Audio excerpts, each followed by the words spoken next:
Mine damer og herrer, må vi have lov at præsentere her i aften den store Markus.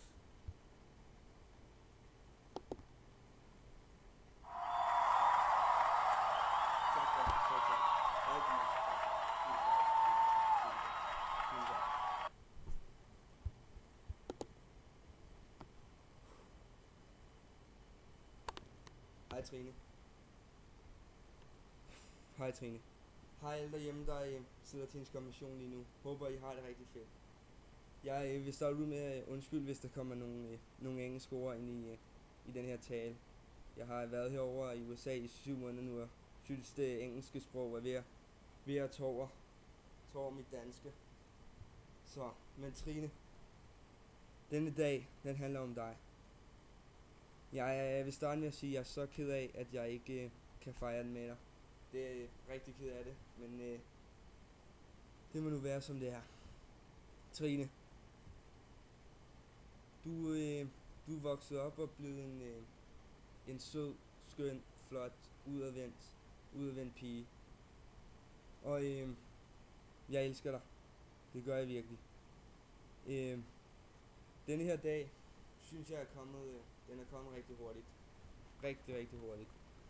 Jeg kan stadig huske os, da du var 7 år, 4 år, og rendte rundt i fars have.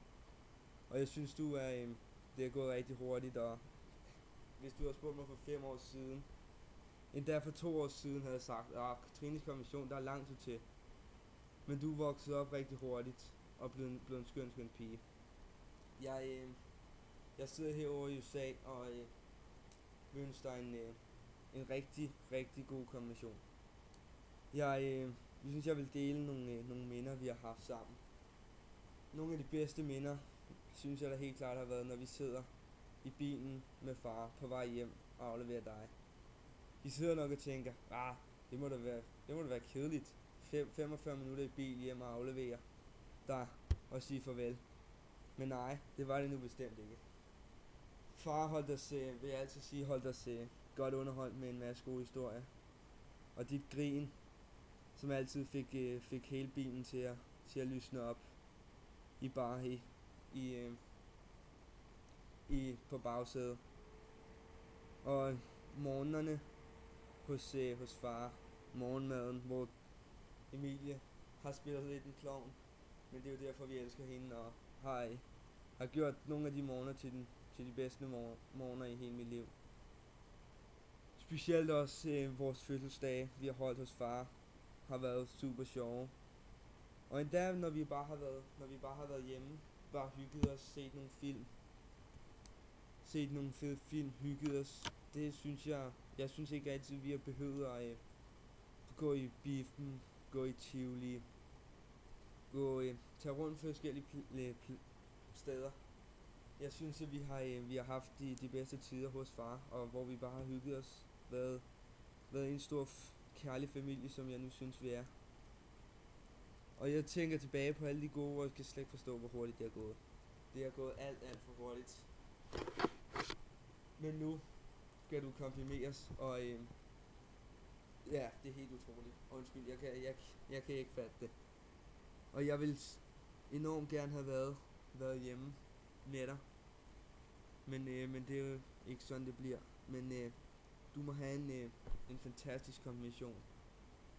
En fantastisk konfirmation. Ja, jeg havde forberedt en tale, men nu må jeg sige, at følelserne løber af med mig, og jeg bliver nødt til bare at tale for hjertet, Trine. Husk altid på, at jeg elsker dig, og have en rigtig god konfirmation. Husk på, alle jer, der er med til konfirmationen lige nu. Husk på, at I fejrer en fantastisk pige. En fantastisk pige. Og husk, giv hende nu en dag, hun aldrig glemmer. Og hygge dig. Husk på at hygge dig, selvom jeg ikke er der. Men det må vi jo have indhentet, når jeg kommer hjem en gang. Til alle jer, der sidder derhjemme, hygge jer nu. Det er en rigtig fantastisk pige fejre, og jeg kan ikke tro andet, det bliver en fantastisk dag for dig, Trine. Så, og jeg, husk på, at jeg elsker dig fra stjernerne til stjernerne tilbage. Og du kan altid komme til mig, hvis du har problemer. Husk det. Altid. Altid, altid, altid. Lige meget hvad for nogle problemer du har, kom til mig. Du kan altid komme til mig, Trine. Jeg elsker dig. Og jeg håber dig alt det bedste i fremtiden. Jeg vil gøre alt, hvad jeg kan, for at du får den bedste fremtid, du kan. Og du vil altid være mit hjerte, Trine. Jeg vil altid passe på dig. Og nu må du bare have en fantastisk dag. Og jeg synes, at vi har haft nogle fantastiske minder, og jeg er sikker på, at der er nogle fantastiske minder i fremtiden, der bare ligger og venter på, de skal ud leves. Så Trine, have en fantastisk dag, og så ses vi om et par måneder. Jeg glæder mig så meget til at se dig, og jeg savner jer alle sammen, og glæder mig til at have nogle fantastiske minder, vi altid kan huske på, Trine. Husk, jeg elsker dig, og have nu en fantastisk dag. I må undskylde, hvis den her tale har været lidt troet, men jeg sidder herovre og er helt ud af den. Jeg kan slet ikke forstå, at min lille søster er i gang med at konfirmeres. Så men Trine, tag nu nogle rigtig billeder, send det til mig. Jeg sender de varmeste tanker til alle jer derhjemme. Og så må I bare have en fantastisk dag. Trine, jeg elsker dig. Husk altid på det.